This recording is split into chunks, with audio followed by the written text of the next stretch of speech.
안녕하십니까. 특별 성경 공부 욥기 강의를 맡고 있는 김재영 목사입니다. 한 주간 평안하셨습니까? 오늘도 욥을 통해서 저와 여러분들에게 주시는 또 하나님의 은혜와 또 우리에게 주시는 또 하나님의 질문거리들 함께 묵상하고 또 나아갔으면 좋겠습니다. 기도하고 시작하겠습니다. 사랑과 은혜가 많으신 아버지 하나님, 저희들에게 하나님의 말씀을 또 듣게 하여 주시고 깨닫게 하여 주시니 감사합니다. 욥의 고난과 또 고난 속에 임하시는 하나님의 손길을 저희들이 깨닫게 하여 주옵시고 우리의 삶에 그 하나님의 뜻을 잘 적용할 수 있도록 인도하여 주시옵소서. 부족한 종에게 지혜를 더하여 주옵시고 또 듣는 모두에게 하나님께서 크신 은총을 내려 주옵소서. 예수님 이름으로 기도합니다. 아멘. 오늘은 욥기 6번째 시간입니다. 제목을 내 시작은 미약하였으나 내 나중은 심히 창대하리라로 정해봤습니다. 누구의 말인지 아시죠, 여러분? 네, 오늘 바로 나오게 된 주인공 빌닷이 한 말입니다. 너무나 잘 알고 있지만 사실 오늘 여러분들이 말씀을 읽어보셔서 알겠지만 이게 그 말이 우리가 알고 있는 말이 아니었구나, 그 뜻이 아니었구나라는 생각이 드실 것입니다. 그래서 성경을 제가 저번에 처음 얘기 한번 해드렸죠. 프루프 테스트. 그냥 구절구절만 가지고 보면 주옥 같은 말씀이 너무 많지만 성경은 물론 그것도 전혀 불필요하다고 볼 수는 없지만 하나님의 말씀을 창조 때부터 지금까지 쭉 이어 내려오는 흐름 가운데서 이 말씀을 잘 이해하는 것이 더 은혜가 될 거라고 생각을 합니다. 여러분, 우리는 욥기를 통해서 무엇을 또 여러분들 스스로 배우고 계십니까? 오늘 처음에 들어가기 전에 저는 이 말씀을 좀 함께 여러분들과 나눴으면 좋겠습니다. 주님께서는 모든 것을 그 쓰임에 알맞게 만드셨으니 악인은 재앙의 날에 쓰일 것이다. 처음에도 말씀드렸죠. 욥과 또 그죠? 그 사탄의 어떤 경쟁 구도, 엄밀하게 하면 욥보다는 하나님이시겠죠.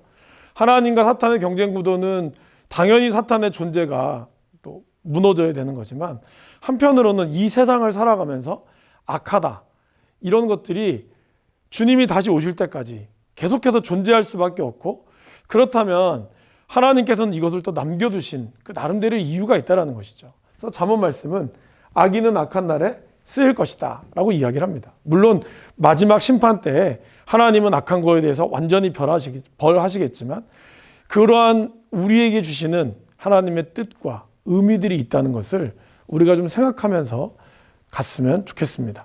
그래서 이 세상은요, 근본적으로 하나님이 모두 다 하나님이 통치하셨다는 생각을 갖는 것이 굉장히 중요합니다. 이분법적인 사고에 빠져서 선과 악이 공존하고 선과 악이 나눠져 있고, 그래서 선 아니면 악, 이것을 지나치게 구분짓는 것은 굉장히 무리가 있을 수 있습니다. 이 모든 것들이 하나님의 창조의 섭리 가운데 있고 하나님께서는 그것을 합력하여 선을 이루어 가시는 분이라는 것. 이것을 우리가 이 욥기를 공부하면서 계속 그러한 생각들을 저와 여러분들이 일깨워졌으면 좋겠습니다. 본격적으로 들어볼까요? 빌닷 8장, 18장, 25장에 걸쳐 나와 있습니다. 특별히 25장은 굉장히 짧죠. 그래서 이 빌닷의 말을 통해서 우리가 좀 살펴볼 텐데, 특별히 엘리바스와 빌닷이 다른 점이 있다면 뭘까요, 여러분? 엘리바스는 욥이 자기의 생일을 저주하고 난 다음에 엘리바스가 등장을 합니다. 그러니까 어떻게 보면 욥의 말에 대한 직접적인 것들을 다루긴 하지만 굉장히 부드럽고 또 그의 지혜를 총동원합니다. 그래서 엘리바스의 분량이 굉장히 많죠. 근데 빌닷은 좀 다르죠. 뭐가 다를까요? 욥이 엘리바스에 대해서 반박한 거를 빌닷은 다시 반박합니다. 그러니까 좀 더 표현이 어떨까요? 격양될 수밖에 없겠죠. 왜냐하면 욥이 한 말에는 굉장히 좀 남들이 봤을 때 문제가 되는, 바로 이 첫 번째 태도를 굉장히 중요시 여기는 것이 바로 빌닷이었다는 거죠. 왜냐하면 이 욥의 말 가운데 그러지 못한 경우가 되게 많았거든요. 또 두 번째는 하나님의 공의, 정의 실현에 대한 절대적 믿음이 빌닷에게 있었습니다. 곳곳에 보면은 빌닷은 굉장히 칼 같아요. 아주 올바른 소리만, 엘리바스도 그랬지만 빌닷은 더 그런 것 같습니다. 세 번째는 철저히 옛 가르침에 기초한, 그러니까 자기의 근거를 옛날 성인들, 조상들로부터 내려져 오는 검증된 말에 대한 거기 때문에 더 확신과 절대적 믿음이 있었다고 볼 수 있는 거죠. 그래서 빌닷을 전통의 수호자라고 표현을 해봤습니다. 하나하나 좀 볼까요? 태도를 중요시 여겼죠. 욥은 7장에서 이렇게 말을 했습니다. 그런즉 내가 내 입을 금하지 아니하고 내 영혼의 아픔 때문에 말하며 내 마음의 괴로움 때문에 불평하리이다. 어떻게 보면 전통적으로 하나님에 대해서 함부로 이야기할 수 없고 그분의 섭리에 대해서 불평한다는 것은 굉장히 불경한 일이죠. 그거를 빌닷은 문제를 삼았습니다. 그래서 8장 2절에 이렇게 나오죠. 언제까지 내가 그런 투로 말을 계속 할 테냐. 내 입에서 나오는 말 거센 바람과도 같아서 걷잡을 수가 없구나. 그러니까 이 빌닷은 욥의 어떤 이러한 태도, 지금 그가 가지고 있는 고통 때문에 나오는 그 탄식 소리보다 그가 지금 보여주고 있는 이 태도에 더 집중했다는 것입니다. 두 번째는 하나님의 공의와 정의 실현에 대한 절대적 믿음이 있었습니다. 말씀 곳곳에 나오죠. 먼저 8장 3절. 하나님이 어찌 정의를 굽게 하시겠으며 전능하신 이가 어찌 공의를 굽게 하시겠느냐. 하나님은 정의로우시고 전능하신 분은 공의롭기 때문에 네가 이렇게 된 것은 하나님의 반드시 정의와 공의의 실현이다. 이걸 이야기하죠. 그러면서 그는 또 이렇게 이야기하죠. 자네 자식들이 하나님께 죄를 지은 것이 분명하네. 그렇지 않으면 하나님이 왜 그들을 벌하셨겠나. 그러니까 빌닷은 분명한 이 자녀의 죄에 대해서 하나님의 심판이다. 아주 강력하고 직설적으로 이야기하고 있다는 것이죠. 또 보시면 욥기 18장 8절에서 10절 말씀에 이렇게 나오죠. 제 발로 올가미에 걸려들고 스스로의 함정에 걸어 들어가 발목이 올가미에 걸려 노끈에 온몸이 묶일 운명이라. 땅에 묻힌 그물이 그를 기다리고 있으며 길목에 숨겨진 올가미가 그를 노리고 있네. 공동번역 성경도 그렇고요. 우리 성경도 올가미, 함정, 노끈, 그물 이것을 표현함으로써 악인은 결국에는 이것들에 의해서 다 걸려 넘어진다라고 얘기합니다. 비록 욥을 지칭하는 그라는 표현을 썼습니다. 욥을 지칭하지 않는. 그러나 이건 누가 봐도 욥에게 한 말이라는 것을 우리는 알 수가 있죠. 또 그 다음에 이렇게 표현하고 있죠. 18장 22절에서 25절. 아까가 이제 사냥꾼에 대한 걸 비유였다면 위에는 외부적인 걸 얘기하는 거죠. 그죠? 악인은 굶주림에 시달려 그 힘이 빠지고 재앙이 그 곁에서 기다릴 것이며 질병이 그의 피부를 좀먹고. 여러분 욥이 피부병에 걸린 거 아시죠? 그러니까 직접적으로 얘기하지 않는 것 같지만 빌닷은 굉장히 직설적으로 그의 모든 질병과 상태가 다 하나님의 공의의 결과다라고 얘기하고 있어요. 계속 읽어볼까요? 그의 팔다리를 삼킬 것이다. 안전하게 살던 자기 집에서 뽑혀 무서운 죽음의 사자에 끌려갈 것이다. 그 집은 유황을 뿌려 소독을 한 다음에 다른 사람이 살게 될 것이며. 그러면서 이 말씀 읽어보면 다로 끝나지 않아요. 그죠? 다로 끝나지 않아요. 저도 이거를 다 쓰지 못했어요. 왜? 며 계속해서 따다다다다다다다 공격하고 있다는 것이죠. 대단한 것 같아요. 굉장히 똑똑한 거죠.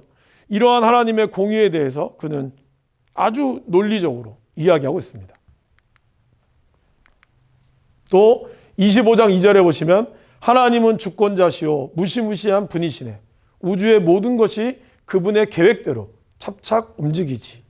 맞죠, 여러분? 맞습니다. 하나님의 계획 가운데 우리가 움직이고 존재하는 것이 맞습니다. 그리고 5절, 6절. 하나님의 눈에는 달도 밝지 않고 별도 깨끗하지 않은데 하물며 벌레와 구더기에 지나지 않는 사람이야 말할 것이 있겠느냐. 그러니까 우리같이 보잘것없는 인간은 오죽하겠느냐. 그러므로 너는 빨리 너의 죄를 인정해라. 빌닷은 이렇게 이야기하고 있습니다. 그가 이렇게 이야기한 근거는 뭐라고요? 하나님의 공의와 정의 실현에 대한 절대적인 믿음이었습니다. 세 번째, 철저히 옛 가르침에 기초한 교리의 수호자라고 말씀을 드렸습니다. 그래서 8장 8절에서 10절 말씀에 보면 청하건대 너는 옛 시대 사람에게 물으며 조상들이 터득한 일을 배울지어다.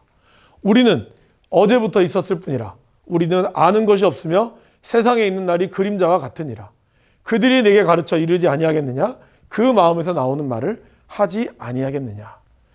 빌닷은 자기의 인생이 짧고 나는 비록 모르지만 그러나 우리의 조상들, 옛 시대 사람들에게 조상들이 터득한 일, 그러니까 우리는 짧은 존재라는 거죠. 그들이 내게 가르쳐 이르지 아니하겠느냐. 그 다음 마음에 나오는 말을 하지 않겠느냐. 그러면서 여러분들 다 아시는 왕골이 진펄 아닌 데서 크게 자라겠으며 갈대가 물 없는 데서 크게 자라겠느냐. 일종의 자연의 법칙을 이야기를 하고 있죠. 그죠? 자연의 법칙. 한 분은 하나밖에 못 써서 자연의 법칙을 이야기합니다. 물론 자연의 법칙은 약육강식이잖아요. 그죠? 그리고 그 가운데서도 다 자기가 먹고 하는 그러한 자연의 질서가 유지가 돼요. 그러나 여러분, 인간의 어떤 법칙이 자연 법칙대로 이루어질까요? 그러지 않죠. 그러니까 자연의 법칙을 가지고 마치 인간의 세상도 똑같을 것이다 라고 이야기를 하고 있죠. 사실 그렇게 따지면 아까도 말씀드렸지만 자연은 양육강식이거든요. 그죠, 여러분? 강한 자가 살아남고 약한 자는 죽어요. 물론 약한 자는 약한 자 나름대로의 틈이 있습니다. 그냥 기본적으로 이것이 기본적인 원리입니다. 이것에 대해서 불의와 정의를 따지지 않아요. 그런데 빌닷은 이렇게 이야기하고 자연을 이야기하면서 결국 인간에게 이것을 대입하는 약간은 모순된 그러한 것을 넣고 있다는 것이죠. 자, 그런 다음에 빌닷은 이렇게 요구하죠. 뭐라고 요구할까요? 그러나 내가 하나님을 간절히 찾으며 전능하신 분께 자비를 구하면 또 내가 정말 깨끗하고 정직하기만 하면 주님께서 너를 살리시려고 떨치고 일어나서 내 경건한 가정을 회복시켜 주실 것이다. 기가 막히죠, 여러분. 회개를 촉구하고 있습니다. 네, 그렇죠? 그리고 마지막, 저와 여러분들이 너무나 잘 아는 말. 같이 읽어보실까요? 내 시작은 미약하였으나 내 나중은 심히 창대하리라. 그러니까 빌닷은 공의와 정의에 대한 절대적 믿음이 있었어요. 그렇기 때문에 지금 욥도 하나님 앞에 공의롭게만 가면 너는 반드시 이렇게 될 것이야 라고 얘기를 하고 있어요. 그러니까 이거 말을 들어보면 그래 맞아. 그러면 욥 빨리 회개해. 너 회개만 하면 하나님이 이렇게 도와줄 거야. 이미 과거로부터 오는 내용이잖아 라고 우리는 생각할 수 있어요. 그런데 뭔가 빌닷의 말에 있어서 우리가 고민하고 생각해 봐야 할 태도가 있다는 것이죠. 빌닷의 변론에서 우리가 생각해 볼 점들이 뭐가 있을까요? 첫 번째, 태도가 모든 것을 결정지을 수 있을까요, 여러분? 사실 이 태도라고 하는 것은 굉장히 중요합니다. 믿음은 여러분 뭘까요? 믿음은 태도의 문제입니다. 그죠? 이 태도라고 하는 것이 자세. 그 영어로는 attitude라고 하잖아요. 그죠? attitude라고 합니다. 근데 이 attitude의 이 말 안에는 이것이 있어요. 앱이라는 것이 있어요. 이게 뭘까요? 적합한이라는 뜻이랍니다. 그러니까 자세는 어떠한 자세? 적합한 자세가 있어야 한다는 거죠. 그럼 어떻게 보세요? 운동하는 사람들에게 적합한 자세는 뭐지? 야구. 이렇게 타자는 이런 자세지. 타자가 이렇게 가만히 있으면 안 되겠죠. 공 던진 자세로 있으면 안 되겠죠. 그러면 믿음을 가지는 사람의 자세는 뭐가 돼야 될까요? 그래서 히브리서 11장 1절에서 2절은 이렇게 얘기했죠. 믿음의 정의. 믿음은 바라는 것들의 실상이요 보이지 않는 것들의 증거니 선진들이 이로써 증거를 얻었느니라. 그래서 믿음은 뭘까요? 바라는 것들을 바라게 하는 거예요. 내가 바라는 태도를 지니고 있어야 돼요. 믿음은 뭐예요? 보이지 않지만 증거를 얻는 거예요. 그래서 하나님을 바라보고 지켜보는 것. 그것이 믿음이 가지고 와야 될 정확한, 적합한 태도라는 것이죠. 그래서 믿음은 이러한 태도를 가집니다. 그리고 이러한 태도, 보이지 않는 것들과 또 바라는 것들의 실상이기 때문에 뭐가 필요할까요? 인내가 필요한 거죠. 그래서 믿음의 사람들은 어떤 사람입니까? 인내하는 사람이고 로마서 5장에서는 우리는 환난을 자랑합니다. 왜? 환난은 인내를 낳고 인내는 인격을 낳고 인격은 희망을 낳기 때문이죠. 그러니까 우리가 믿음을 가지고 기다리고 하나님 안에서 주시는 인내를 갖는다면 궁극적으로 주님께서 우리에게 주시는 희망, 그리고 이거는 하나님의 사랑이 우리에게 부어주기에 가능하다는 것이죠. 그렇기 때문에 성경은 악한 말도 하지 말고 늘 언제나 선한 말로, 악을 악으로 대하지 말고 선으로 악을 갚으라라고 이야기하면서 우리의 믿음의 사람들이 가져야 할 태도는 불평과 불만이 아닌 감사의 마음이라고 이야기를 합니다. 참, 맞는 말이죠. 그런데 여러분, 빌닷은 그렇기 때문에 욥의 태도가 굉장히 불손하다고 얘기를 했죠. 아까 얘기했지만 불평한 거에 대해서. 너의 말이 거센 바람과 같구나. 그러나 과연 그렇다면 빌닷의 태도는 좋았을까요, 여러분? 빌닷은 지금 너의 경우요. 너의 아들의 죽음, 너희 자녀들의 죽음은 죄 때문이다. 너무나 쉽게 단정지고 있다는 것이죠. 그의 태도에 말에 오는 그 비수, 사람의 비수를 더 찌르는 듯한 그 말의 태도는 과연 옳은 것일까요? 결국 이거는 두 번째 질문과도 연관이 있습니다. 하나님의 공의와 정의 실현에 대한 믿음이 무례한 태도로 말을 해도 여러분 좋은 걸까요? 많은 사람들은 믿음만 좋으면 된다라고 해서 말을 함부로 하는 경우들이 있습니다. 그래서 리처드 마우가슨, 플러 신학교의 총장이었던 리처드 마우가슨 무례한 기독교라는 책이 있습니다. 한번 여러분 제목을 들어보셨는지 모르겠습니다. 네. 이 책은 말 그대로 그겁니다. 기독교인이 무례하다는 것이죠.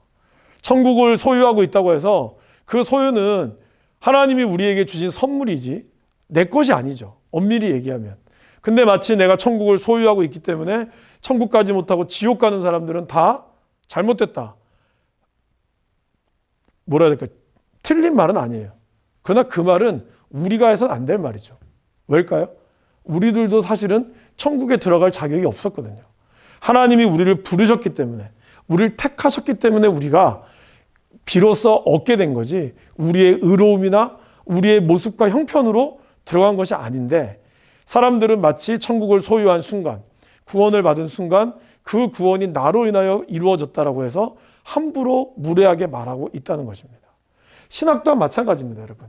우리의 신학이 어떨까요? 사람들에 대해서 함부로 이야기하고, 그리고 나의 신학의 우월함, 내가 가지고 있는 신학을 가지고 다른 사람의 신학과 신앙을 함부로 판단하는 그러한 우를 범하고 있다는 것이죠. 클랩토크라시라고 하는 개념이 있습니다. 이 개념은 무슨 뜻이냐면은 이런 겁니다. 원래 이 클랩이라고 하는 건요, 도적이라는 뜻이고요. 그 다음에 크라시스라는 정치 체제를 뜻합니다. 그래서 여기 보면 도적 지배 체제라고 얘기를 해요. 그러니까 이건 뭐냐면은 이 도적처럼 자기의 입맛에 맞게 온갖 부정과 부패를 저지르며 체제를 만들어가는 걸 뜻합니다. 대부분 독재국가에서 그렇게 하죠. 그래서 이 독재국가의 특징을 김기성 목사님이 쓴 아욥이라고 하는 책이, 또 그 책에서 다시 인용한 것이 총균세, 제레미 다이아몬드가 쓴 총균세에 나오는 유럽의 이 아프리카의 독재국가들의 특징들을 잘 요약을 해놨습니다. 첫 번째는 특정한 이념과 종교 등으로 사람들의 생각을 획일화해라. 저는 사실 이걸 티벳에서 봤습니다, 여러분. 제가 티벳에 선교를 가니까 그렇게 얘기를 하시더라고요. 티벳은 똑똑한 사람들은 다 추방을 시키고, 그리고 아무것도 모르는 사람들에게 티벳 불교를 융성시켜서 절하게 하고, 그 다음에 종교를 따르게 하는 그런 식으로 사람들의 생각, 입과 귀를 막아버리고, 너는 너의 복과 네가 원하는 신만 따라. 그걸 내가 만들어줄게. 그래서 공산당은 그걸 장려하면서 똑똑해서 반기를 드는 사람은 가차없이 추방하게 버리고 말았다는 거죠. 독재국가와 비슷하죠. 특정한 이념과 종교 등으로 사람들의 생각을 획일화합니다. 두 번째는 정치적 절차는 형식과 껍데기만 남아요. 절차가 있지만 이건 형식과 껍데기인 거예요. 그냥 눈 가리고 아웅하는 거죠. 지배자들의 의사가 일사천리로 진행되는 것이죠. 여러분, 우리나라에 그 많은 투표에 부정선거들 많이 있었죠. 다 뭐죠 이게, 그냥 투표, 사람들이 찍는 비밀 투표를 한다고 하지만 뜯어봐서 보고 고쳤던 그런 암울한 역사들이 있는 거죠. 그때도 보면 독재였죠. 세 번째, 일체의 반항에 대한 폭력적 진압과 공포 분위기가 조성하고 있죠. 그래서 이런 모든 것들을 바로 클랩토크라시라고 하는 거죠. 근데 여러분, 교회도, 우리의 신앙도 이럴 수 있다는 겁니다. 내 신앙을 강조하고 내 신앙이 중요한 나머지, 내가 받은 하나님이 너무나 강한 나머지 자기의 어떤 것으로 사람들의 생각을 획일화시키는 거죠. 여러분, 성령의 역사는요, 언제나 뭐가 있을까요? 획일화가 아닙니다. 통일성과 다양성에 있다는 것이죠. 이 불을 끄면 여러분들은 제가 무슨 옷을 입었는지 알 수가 없을 것입니다. 그러나 불을 켜면 어떻게 되죠? 우리가 제 옷을 입고 있는 색깔, 여러분들의 모습은 뭐 때문에 비춰지는 겁니까? 태양을 통해서 우리 눈에 들어오는 그 빛 때문에 비춰지는 거예요. 그죠? 그러니까 태양을 통해서 우리는 우리의 고유를 알 수 있게 되듯이 성령을 통해서 우리는 우리 고유의 모습을 알게 되는 거예요. 그러니까 성령을 만나면 성령의 빛이 우리 자신의 고유한 모습을 비춰주는 거죠. 그것이 얼마나 다양합니까, 여러분? 그러나 그 다양하지만 그것은 언제나 뭘로 향하고 있죠? 하나님의 영광을 향하고 있다는 거예요. 그래서 성령으로 충만한 교회는 언제나 다양합니다. 각양 은사와 그 다음에 하나님의 선물로 받은 사람으로 다양성이 존재하지만, 그러나 그것은 다양하기 때문에 막 자기 마음대로 하는 것이 아니라 어떻게 될까요? 통일성을 이룬다는 것이죠. 사도행전 2장에 보면 초대교회가 어떤 일이 있었습니까? 방언이 터지고 각각 각기 방언들이 일어났어요. 정말 너무 막 여기서 영어 쓰고 여기서 불어 쓰고 일본어 쓰고 각 토소에서 방언이 일어났는데, 그 언어를 알아듣는 사람이 딱 한마디 했어요. 뭐랄까요? 저거 우리나라 말 아니야? 근데 왜 하나님의 큰 일을 이야기하지? 모두 다 각기 다른 방언을 이야기했지만 동일했다는 거예요. 하나님의 큰 일, 하나님의 영광을 선포했다는 것입니다. 그렇기 때문에 건강한 교회, 건강한 신학은 언제나 그 사람의 다양성을 인정해 줍니다. 그 사람이 받았던 하나님의 은혜가 무엇인지 다 모르잖아요. 여러분들이 받은 하나님만이 진짜입니까? 아니죠. 다양하죠. 그러나 그 다양한 것 가운데서 하나님의 아름다운 영광을 향해서 나가는 거죠. 그리고 성령의 빛이 점점 강해지면 어떻게 될까요? 여러분, 이 빛이 더 밝아지면 어떻게 될까요? 저의 모습은 사라져요. 저의 존재는 희미하지만 사라지고 빛만 남죠. 성령의 빛이 가득할 경우는 우리의 존재는 마저 사라지고 오로지 성령만이 남아시는 거죠. 삼위일체의 하나님만이 존재하게 되는 겁니다. 교회는 그런 곳이 되어야 하는 거죠. 그런데 그것이 잘못되었기 때문에 이러한 획일성이 존재하는 교회, 그런 교회가, 그리고 그런 나라들이, 미국이, 유럽이 처음에 그렇게 했다는 거죠. 유럽은 엄청난 부를 얻었습니다. 강력한 군사력과 지적으로 인해서 수많은 아프리카, 남아메리카, 아시아 등으로 정복 전쟁을 해나갔죠. 그러면서 그들에게 포교라는 일념하에, 포교라는 미명하에 온갖 착취와, 특별히 중국에서는 아편을 파는 그러한 아주 기독교의 역사에서 치욕의 역사를 남겨놨습니다. 그들은 믿으면 된다, 그리고 모든 것이 이렇게 열심히 하면 된다라고 하는 이러한 빌드업과 같은 생각을 가지고 나아갔다는 것이죠. 하지만 그 결과는 어떻죠, 여러분? 세계 1차 대전, 2차 대전으로 이어지면서 유럽은 초토화되고 사람들의 심령은 강박해지고 하나님은 살아계시지 않는다라고 그들은 절망의 외침을 했다는 것입니다. 여러분, 신앙이 획일화되기는 순간, 그리고 그것 때문에 통일을 강조한 나머지 하나가 되려고 하는 강조가 너무 강해지는 순간 그 질서와 하나님의 역사는 무너지는 것이죠. 사실 그것의 대표적인 게 또 뭘까요? 바벨탑이죠. 저번에 말씀드렸죠. 바벨탑 사건은 우리가 하나가 되자, 흩어지지 말자, 이거였어요. 언어도 하나였기에 어렵지 않았어요. 그러나 점점 사람들은 자기의 이름을 드높이기 위해서 경쟁하게 됐고요. 그리고 그로 인해서 사람들이 죽어나가도 오히려 벽돌 한 장 더 쌓으려고 했던 인간이 존중이 무시되는 그런 시기에 있었다는 거죠. 사람의 아픔 따위는 관심 없었어요. 오로지 자기가 이름이 높아지는 거에만 관심이 있었다는 거죠. 빌닷의 신학은 바로 그랬다는 겁니다. 그래서 일체의 반항에 대해서는 강력하게 눌렀죠. 빌닷의 말을 보면 누르고 핍박했던 모습을 볼 수가 있다는 것입니다. 그 다음에 우리가 생각해 볼 건 뭘까요? 전통이 하나님의 말씀보다 앞설 수 있을까요? 빌닷은 전통을 이야기했습니다. 그죠? 근데 바울은 이렇게 얘기했죠. 골로새서 2장 8절에서 누가 철학이나 헛된 속임수로 여러분을 노획물로 삼을까 조심하십시오. 그런 것은 사람들의 전통과 세상의 유치한 원리를 따라 하는 것이요, 그리스도를 따라 하는 것이 아닙니다. 그죠? 여러분, 철학이나 전통 중요하죠. 우리 교회의 전통, 안양제일교회의 전통 중요합니다. 그 전통이 때로는 우리를 하나 되게 하고 끈이 되게 합니다. 근데 때로는요, 그 전통과 오래된 사람들이 잘못했음에도 불구하고 그래도 지금까지 해온 게 어딘데, 그러한 공로주의 사상이요, 오히려 교회를 죽일 수가 있다는 겁니다. 여러분, 마틴 루터가 이렇게 종교개혁을 했죠. 오직 믿음, 오직 은혜, 오직 성경. 이렇게 한 이유는 무엇이었을까요? 그 당시에 교황의 권위, 그죠? 그리고 교회의 전통, 이것이 중요했거든요. 그렇기 때문에 그 전통이 성경보다 위에 있었어요. 그러니까 면죄부를 팔 때도 그러한 논리로 접근을 한 거죠. 마틴 루터는 그걸 참을 수가 없었어요. 말씀을 알고 있는 그는 그의 신학자적 양심, 성직자의 양심으로 참을 수가 없었기 때문에 오직 믿음, 오직 은혜, 오직 성경을 외쳤다는 것입니다. 그러면서 사실 교회에는 끊임없이 이러한 모토가 또 있습니다. 같이 한번 읽어보실까요, 여러분? 개혁된 교회는 항상 개혁되어야 한다. 다시 읽어보실까요?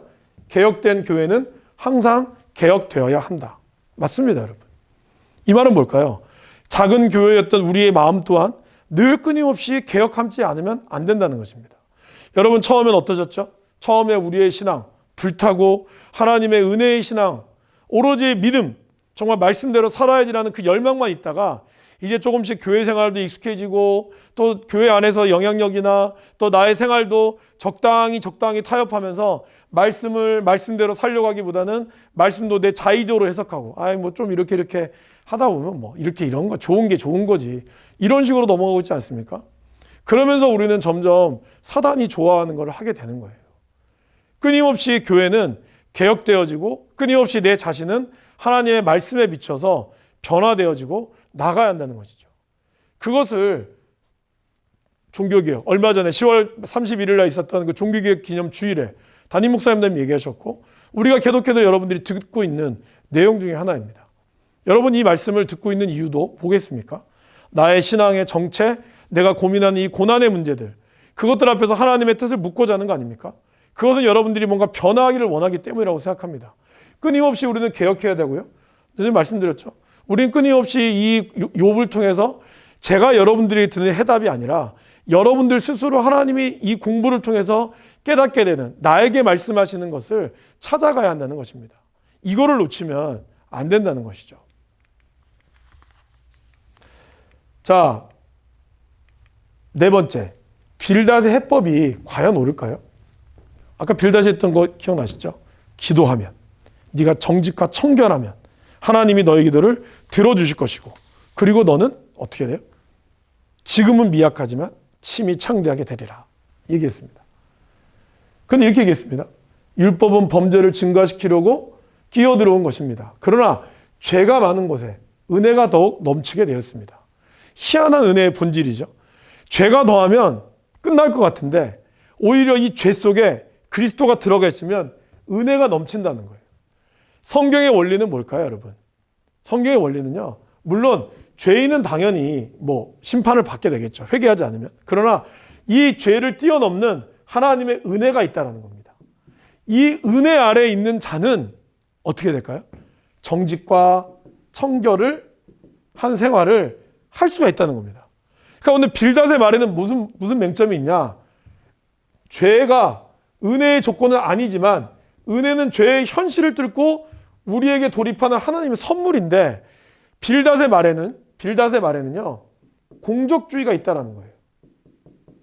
네가 열심히 하면 하나님이 주실 거야.